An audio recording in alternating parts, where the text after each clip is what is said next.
Donc dans le Hatha Yoga, le pranayama est central.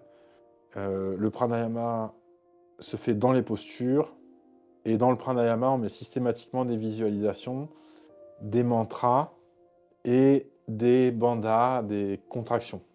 Ce qui nous intéresse surtout, c'est les rétentions, ce qui s'appelle kumbhaka, les moments où on arrête de respirer.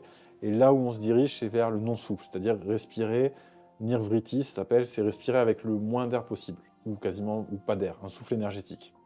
Dans la posture, on va mettre du pranayama, les visualisations, mais c'est juste un outil pour aller, pour nous servir finalement.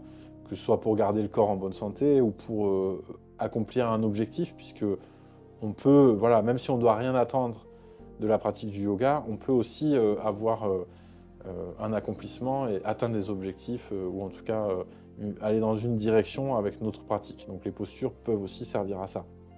Si vous voulez apprendre toutes ces pratiques-là, il y en a beaucoup qui sont sur YouTube.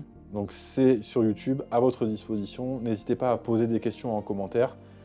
Si vous avez des questions lorsque vous visionnez les vidéos, il y a des cours enregistrés, il y a de la théorie, il y a de la technique expliquée.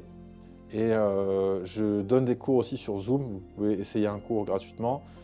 Et je fais des webinaires sur Zoom où je vais aborder certains thèmes et partager certains thèmes et répondre aux questions.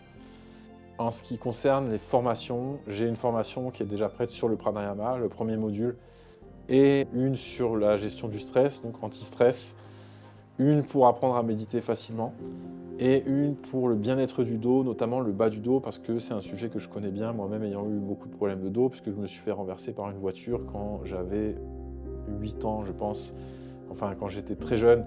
Donc plus tard, j'ai eu beaucoup de problèmes de dos. Et maintenant, j'ai vraiment réglé ça avec le yoga. C'est quelque chose que j'entretiens toujours, hein. Par contre, c'est quelque chose que régulièrement, je fais des pratiques pour ça. Mais en tout cas, il y a vraiment une possibilité d'améliorer les problèmes de dos et le bas du dos. C'est parce que moi, c'était plutôt le bas du dos qui était touché.